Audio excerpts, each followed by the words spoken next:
Week 6. Day 36, on pushing your limits step by step.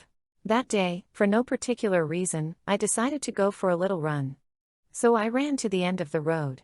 And when I got there, I thought maybe I'd run to the end of town.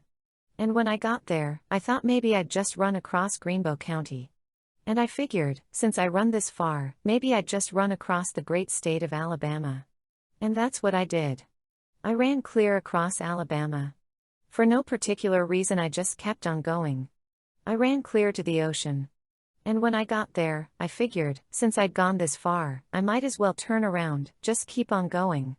When I got to another ocean, I figured, since I'd gone this far, I might as well just turn back, keep right on going.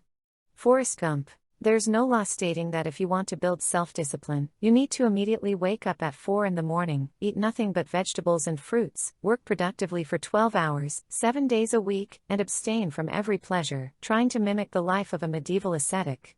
Setting aside the fact that most of these habits are not necessary to become self-disciplined, self-control isn't built in one day. You're building it step by step, starting from an easy challenge, and then building on top of it.